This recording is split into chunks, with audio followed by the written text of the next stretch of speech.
Welcome to my MTG Arena Ikoria quick draft. We're going to look at some draft picks right now. So I'm looking at a Lord Dracus, Drannith Healer, Snare Tactician, Rumbling Rock Slide. So there's the two key mechanics are cycling, which lets you pay the mana cost and then discard a card or draw a card, and then mutate, which is if you cast a spell for the mutate cost, put it under or over target non-human creature you own. They mutate into the creature on top plus all abilities from under it. It's really confusing when you first see mutate, but it's actually not that bad. Also, hey there, Beard Broken. How's it going? Yeah, cycling's fun. Cycling's pretty strong. I think Lord Dracus is like the fun pick. I think Snare Tactician's a better pick. We just did some like draft earlier, went like 6-3 into 2-3. It was kind of rough, but we'll move on emotionally. Hmm. There's also a lot of cycling cards that are colorless. I think all the cycling cards are actually colorless. And then some of them cost 1 to cycle, and then some of them cost 2 to cycle. Swallow Hole's like fine. It's kind of like awkward because you have to control a creature, and then you also need to be able to you need to control a creature, and then you need to also be able to like you can only target tapped creatures with it. I wouldn't blame people for wanting to take Drannith Stinger, but I don't think this is really like the best payoff for like cycling. I'm probably just gonna take the Swallow Hole because it is removal.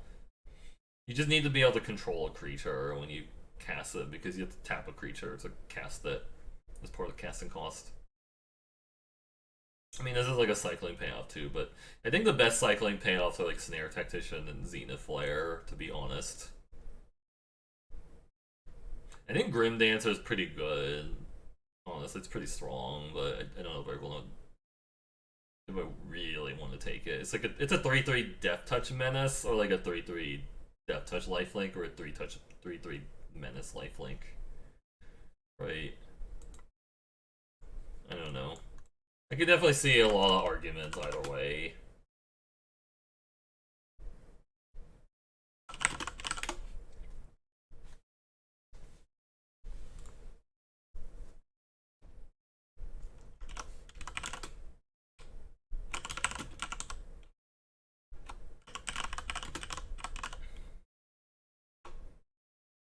Things are looking grim.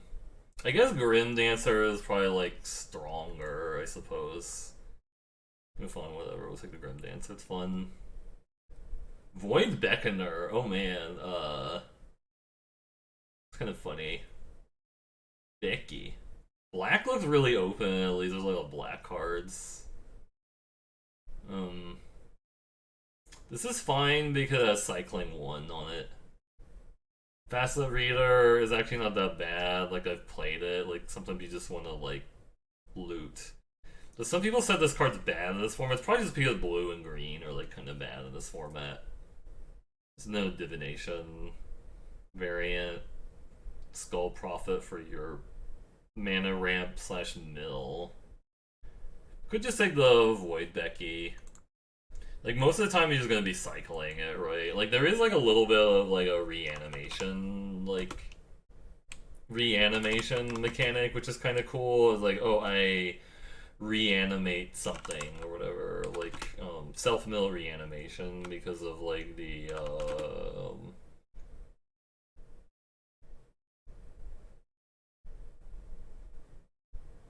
Boot Nipper's also not bad because like a 2/1 Death Touch 2/1 Lifelink is really versatile. It's absolutely very versatile. Like I think the reason Void Beckoner could be cool is if you get like the reanimation spell, like the Back for More, but that would be green black, right?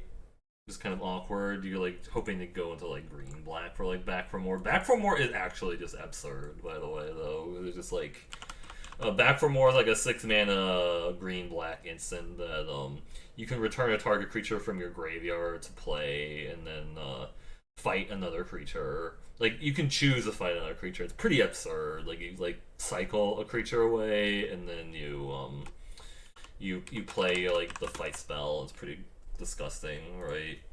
I don't know.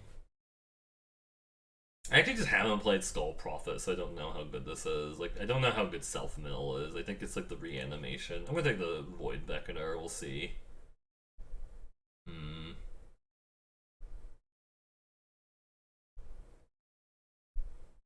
I'm thinking like, let's see.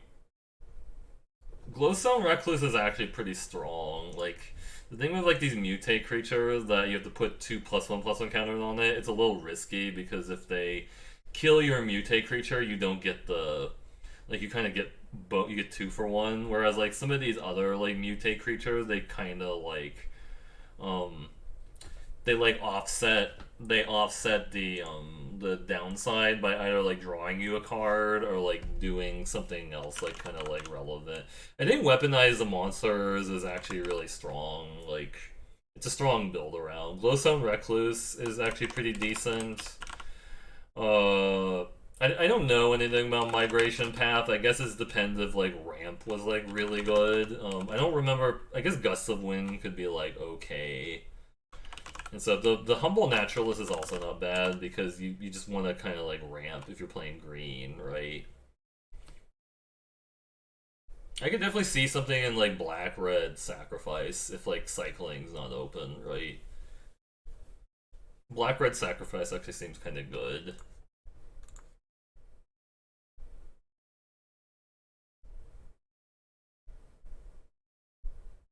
I think it comes down to like the mana dork or like the weaponize. I can maybe try taking the weaponize to see what happens. Call the Death Dweller. Okay, this is a crystal. There was like some combo of like Glimmerbell, like some Mutate combo. I feel like this card's actually not that great in draft because you're not gonna get like a ton of value from this. It's just mostly just like getting back like your three drop.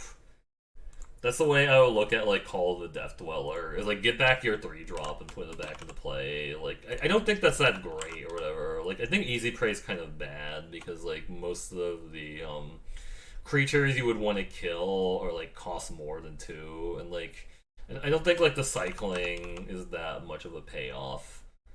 But I don't know. I can definitely see like maybe just taking the Call of the Death Dweller and see if we get like some combos of it. Sure. Clash of the Titans is kind of funny. I don't remember this card being that great either, but there's also Evolving Wilds of Frost Lakes. This card seems like it's really clunky. It's like it looks like it's a 2 for 1, but I don't know like how often you're actually getting a real 2 for 1 off of it, right?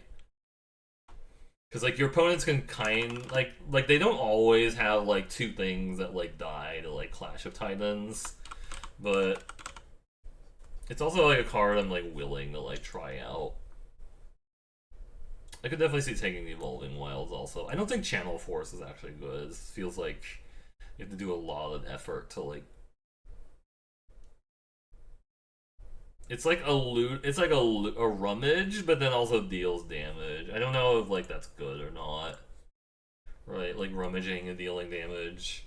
It's probably fine. I don't know how good it is. Right. I think it's kind of bad. I'm gonna take the Clash, I guess. I just don't remember this card doing a lot, but another Clash. Tentative Connection is good with the Weaponize. You just like steal the creature and then like steal a creature and then like murder the thing. Divine Arrow's removal. Thieving Water is a good mutate target. I guess we take like double Clash of the Titan and try to get more of those. Another weaponize the monsters. It's kind of hilarious. Maybe green black is open. I mean, this isn't stacked that well, but like, I guess if you have like multiple weaponize, you're more likely to draw your weaponize if you're really building around it. Bloodfell Cave is fine. I don't know. I guess like another weaponize to try and draw it. So that was the original pack, like the Huntmaster Liger wield. This card doesn't seem like that great. I guess we take the Suffocating Fumes because it has cycling on it. Sure. Another Suffocating Fumes. Shredded Sails, because it has cycling on it. I don't think I want to play double Suffocating Fume. Let's take the Shredded Sails. Unlikely Aid.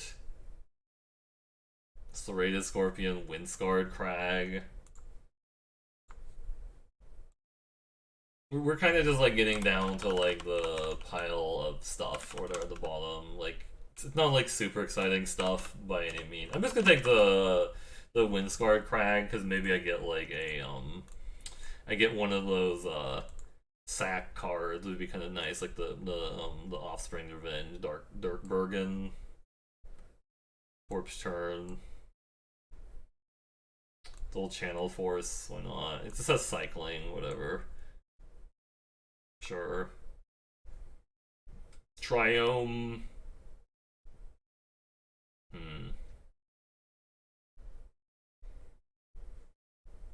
Removal spell or coil bug. I'd probably just take the removal spell and try to like wheel the coil bug. Coil bug is actually not bad to like weaponize the monsters. If you make the game really slow, you just sack the coil bug and then like bring it back to your hand, right?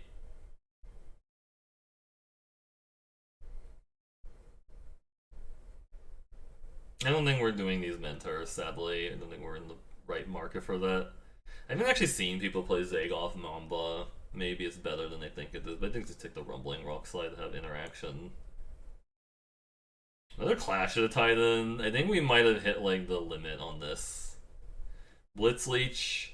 Actually, this card is deceptively very good. Like, it looks really bad. You go like, oh, it's a 6-mana 5/2, but there's actually like a ton of things that get counters on it, and then like removing counters from it in the middle of combat is like a big deal.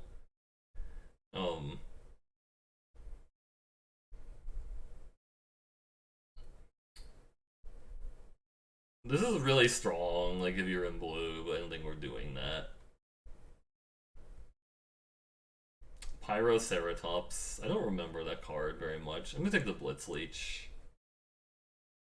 Offspring's Revenge. Yeah, we did it. That card's really good when you are in the sacrifice deck. Of course, there's also a tentative connection, which isn't bad with the double weaponize. I have never seen this played. I guess there was like a baby Godzilla card, I think, that had the same art or something like that. I think I'm supposed to take this Offspring Revenge, though. Grim Dancer. Number 2.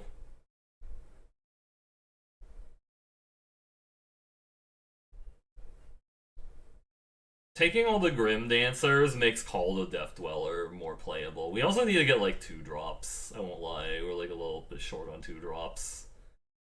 But I actually like Sanctuary Smasher also, but I think it's take another 2 drop or take another 3 drop here. This is a pretty strong one. Back for More, that was the card I was talking about. I think I need the Boot Nipper though. I need like the Boot Nipper because that's like an early play. So just don't like die. Right?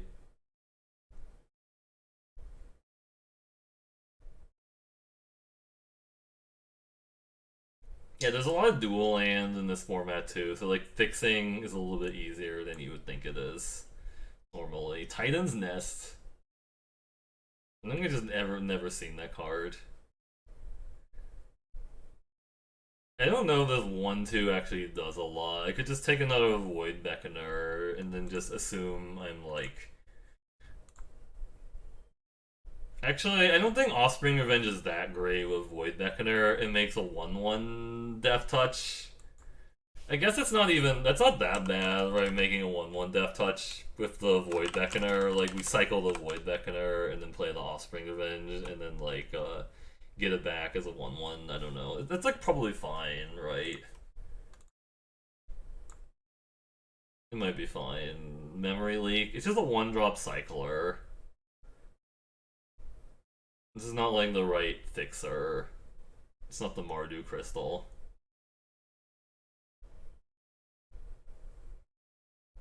I'm just taking this as a one-drop cycler. I don't think I need the combat trick that much. I guess heightened reflexes is funny with Grim Dancer. Maybe that's fine, right? Because like we're just gonna get them. We get them with the Grim. It's like so Grim or whatever, right?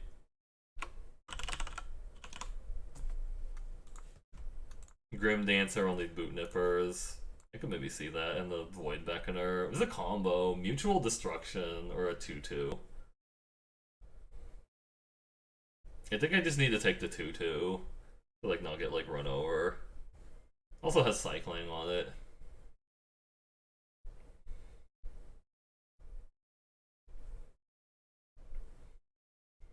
What's the creature count at 6? You know, this is not like Strixhaven where you can just like play like basically no creatures in your deck and it's like it's okay, right? You're just like, oh, I'm gonna play like zero. I'm gonna play like 6 creatures in my deck. It's like fine. Coilbug Wield. Okay, that's actually what I really wanted was the Coilbug to come back so we can like sack it over and over again.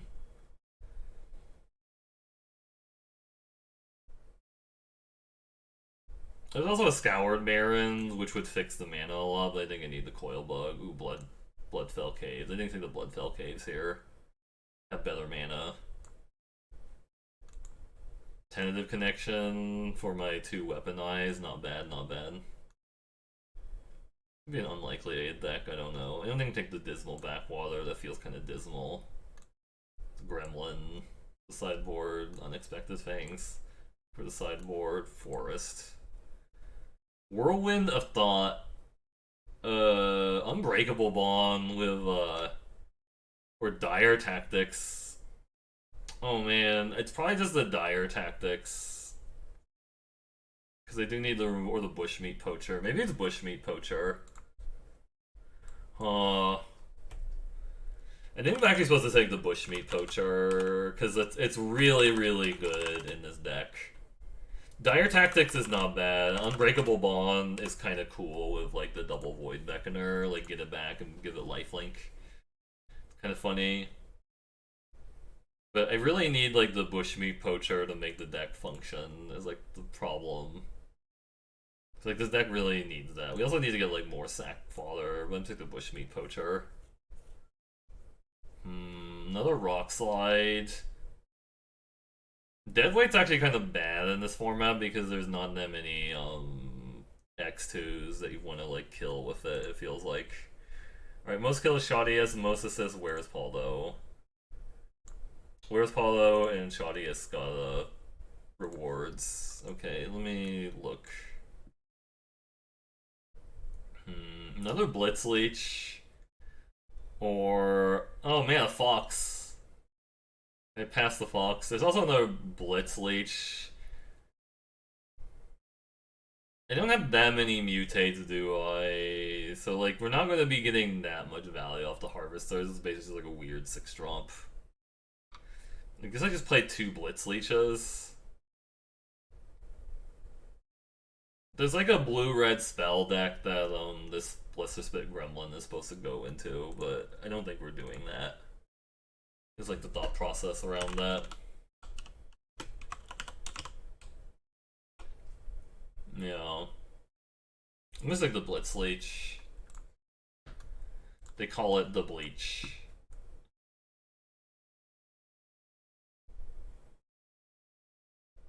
Could take the Barons. I don't think we're a Reptilian Reflection deck because we don't have that many cyclers, but this actually makes the mana pretty good.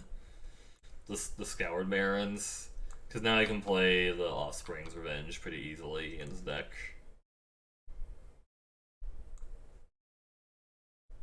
Another Clash of Titans and a Night Squad Commando. I think I'm just gonna take the Night Squad Commando for the for like the curve because we're like a little bit our curve is like a little bit clunky. It's not a bad thing to get back with the Offspring's Revenge either. Yeah.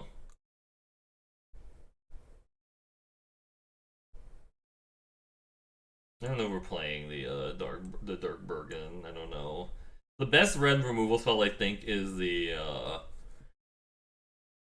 thing where you it's like the thing where you are like the whatever the fire prophecy I think is the best red removal spell common anyway, but this is actually not bad with what the deck wants to do. It's also not a terrible thing to get back with the so I want to splash pacifism or I take a forbidden friendship. Friendship? Friendship? Friendship is actually not that bad with it's not bad with the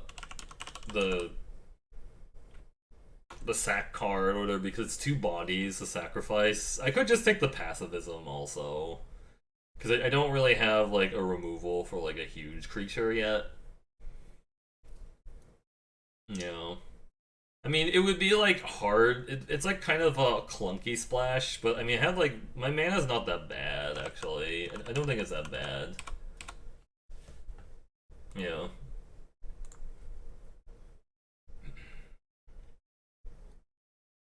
Forbidden Friendship is really good with the Bushmeat Poacher. I think I'm actually supposed to take the Forbidden Friendship. Because I need more bodies to like sack to the Bushmeat Poacher, and that's two bodies. Well, these are kind of awkward. I guess I'm take this Marmoset and not play it. I could take the Frostveil Ambush as a cycle one, but I don't think it's worth it. General's Enforcer, oh man. This is a spell guy. I might play the General's Enforcer. General's Enforcer is actually kind of insane, right? Even on the splash. This card's really good on splash because this makes things to sacrifice to the weaponized monster. It's really good. Unbreakable Bond Wheel, but I think I'm just taking another Night Squad Commando because I just need more bodies. I need more bodies for my thing. Dirtbergen, wrong crystal, sadly. I'm just take the crystal. I'm not gonna play the second Dark Bargain. Don't think that's happening. Divine Arrow on the splash, maybe. It's not a great splash. Fight with 1 is surprisingly not bad, but I don't know. I'm just take this. That's not what I want to be doing. Colorless mutate creature. Yeah, I don't think that's what I'm doing. I think the Honey Mammoth, yeah. It's like a fog. It's one-sided fog, right? I've never seen anybody play Thwart the Enemy, even though, like, it's a thing that, like, you should know exists, because people might, like, surprise you with it, and you're like, wow, I died. I died! I don't know. Cut the corpse churn. Is Nahiri on corp? No, that's not Nahiri. I thought that was Nahiri, but like it's like they kept putting Nahiri on like every card for a while. I guess because of like Zendikar Rising, which actually makes a lot of sense to have like Nahiri on every card. But man, like I just get like confused sometimes. Like, why is Nahiri on everything? I don't know. I guess I don't need this the main deck Suffocating Fumes if I'm doing this. I don't know. I need to cut like a card. I'm not sure. Like, probably like the Dark Bargain or like one of the Clash of Titans or like one of the Weaponizes. I think you're supposed to play double Weaponize in these type of decks. I'm not really sure though. Yeah, I don't know exactly, but yeah. Anyways, thanks everyone for like stopping by the stream today. If you like the video, please check it out at Twitch TV/MercurioBlue. Anyways, I'm gonna stop the video there.